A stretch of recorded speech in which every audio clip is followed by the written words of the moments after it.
There's a guy that he didn't need an Uber. He can just catch a train. He can jump off the train, throw Matthew from the train. Yes. And he lands in his backyard. I would imagine it was a fun flight home yesterday from Los Angeles. I know journalists are supposed to be unbiased, and he is unbiased, but it's better to cover. It's more fun to cover a winning team than a losing team, and he does a wonderful job for The Athletic. Nobody knows more about the 49ers going all the way back to the Sacramento Bee than Matt Barrows, who joins us each and every Monday at 8 a.m. Good morning, Matt.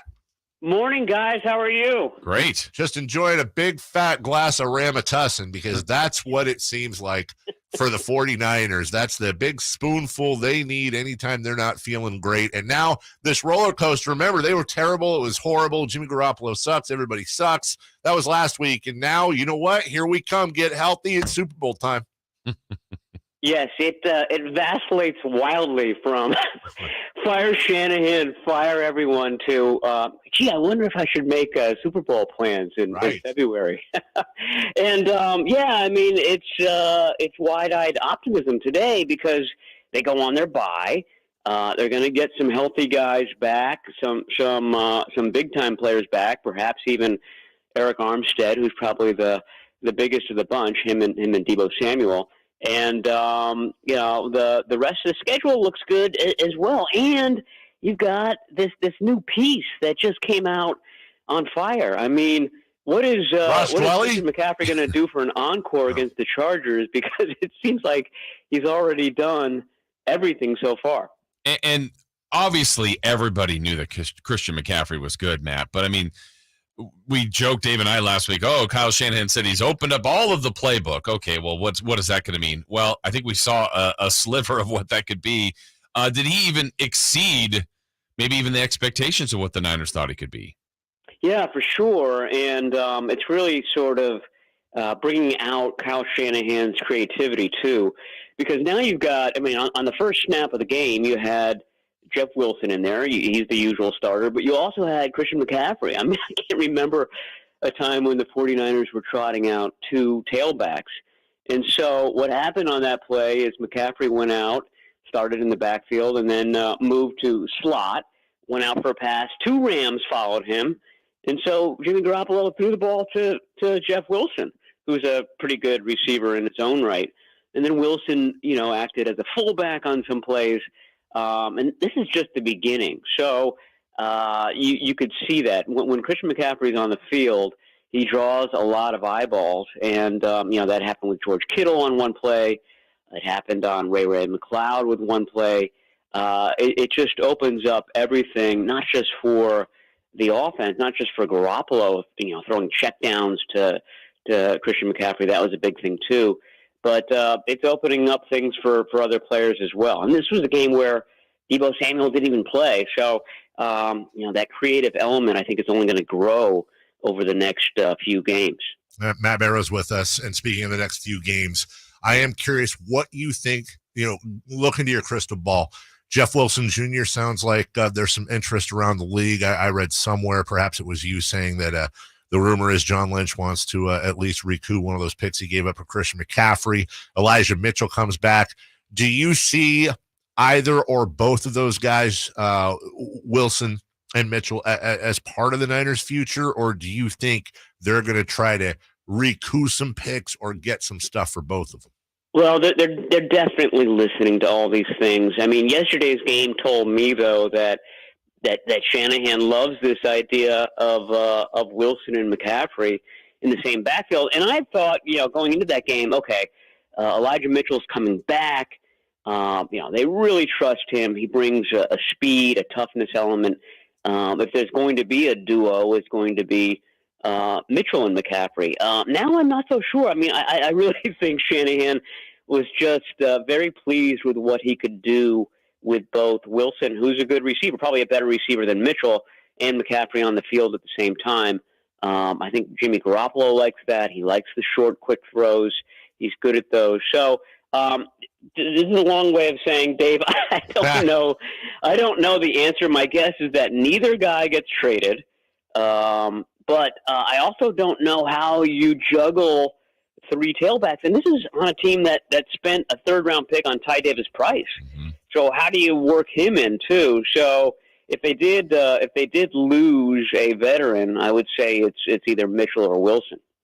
Matt, I'm sure part of the impact of Christian McCaffrey is what he opened up for everyone. You mentioned a play earlier for Kittle, but I thought Jimmy G. I mean, he got caught fire in that second half. He was making all the throws. Some of them were easy and more simplistic, but one causes the other, like I said. But was this one of the better Jimmy G games you've seen? Yeah, it really was. And, I think there were 4 incompletions the whole game and only 1 in the second half. Now, 2 of those incompletions were into the hands of Jalen Ramsey. So right. If things go a little bit different, we have an entirely different tone of Jimmy Garoppolo. But, at least those 2 TD passes, the one to McCaffrey and then the one to Kittle, those were just really, really good choices that Jimmy Garoppolo made, and he put the ball exactly where he needed to put it on both of those. Okay, maybe the one to McCaffrey was more designed for a 6'5" guy than Christian McCaffrey, but McCaffrey showed me that he's got some hops there, so it turned out to be okay. But most of the choices that Garoppolo was making were very good ones, and the throws were good too, and it was in sharp contrast to that really bad throw that he made. Was it to Kittle? Was it to Ray McLeod against the Chiefs? These were safer. They were in the right spot. They were in spots where only his targets could catch him. Matt Barrows with us. I saw a stat too. You probably caught this, that in 52 games, this is the first time Jimmy Garoppolo has completed a pass with 30 or more air yards outside the numbers. First time he's completed a pass like that in 52 games. This was Christian McCaffrey's second game with the Niners, and he completed a pass outside the numbers for 30 or more air yards. Obviously, that's a statistical fun thing. But do you see when Debo and McCaffrey and Ayuk and Mitchell, they really start getting healthy on offense, how much will that help? I don't want to say hide Jimmy Garoppolo's failings, but I will say, Matt, hide Jimmy Garoppolo's failings. I can't believe you're starting a Christian McCaffrey, Jimmy Garoppolo quarterback. Just saying. Yeah. I'm not saying, but I'm just saying. Which of these guys deserves to be under center? Right. One of them had a perfect passer rating on Sunday. I mean, I think the choice is obvious. No, I mean, I absolutely get what you're saying, and it goes back to what I said where, there were some easy choices for Jimmy Garoppolo in this game. That first one, like I said, with the first pass of the game, 2 guys covered Christian McCaffrey. Okay, then you throw the ball to Jeff Wilson. I mean, it becomes very easy to make a decision for Jimmy Garoppolo. And like I said, he's better on the short stuff. He's better on the swing passes.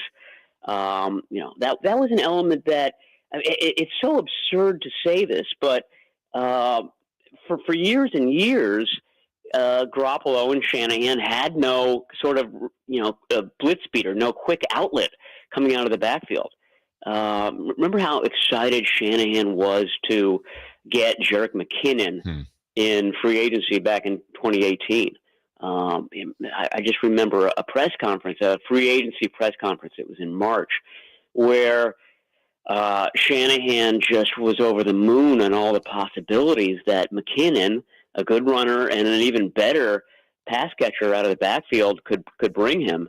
And then, of course, McKinnon promptly tore an ACL. He was never the same. And in recent years, they've had nobody back there. Wilson's been their best receiver out of the backfield, but in the last 2 years, it's been Kyle Juszczyk who's been the most commonly used third down back. Now you've got a guy who's a real receiver out of there. And you saw that already on a couple of occasions. Blitz comes, Garoppolo swings his head around, finds McCaffrey, hits him in stride. McCaffrey not only picks up a few yards, he picks up first downs. I mean, that just hasn't been here for a long time. So to answer your question, yeah, it really kind of meshes perfectly with what Garoppolo needs and what he does well, which is kind of puts the ball in McCaffrey's hands and allows him some yak yards after that, allows him an opportunity to pick up a first down. Matt, I just got the "we gotta go" from Jay, but I gotta ask you in 15. Jay. I know, right? In 15 seconds or less. So with bye week coming up, who are the top names you would bet on will be back for that game against the Chargers? I think Arik Armstead, Elijah Mitchell, Deebo Samuel are the top names. I'm not sure about Dre Greenlaw and his calf injury. I think that's a sort of an underplayed one. He's a big deal in this defense, but those would be the four big names I think are realistic possibilities, with Jason Verrett also being a realistic possibility as well. Read the best coverage on the 49ers from Matt Barrows on The Athletic, $19 for a full year subscription. That is a steal at twice the price. Matt, we always appreciate you. We'll talk to you next Monday. All right. Sounds good, guys. All right, Talk to you then. Thank you.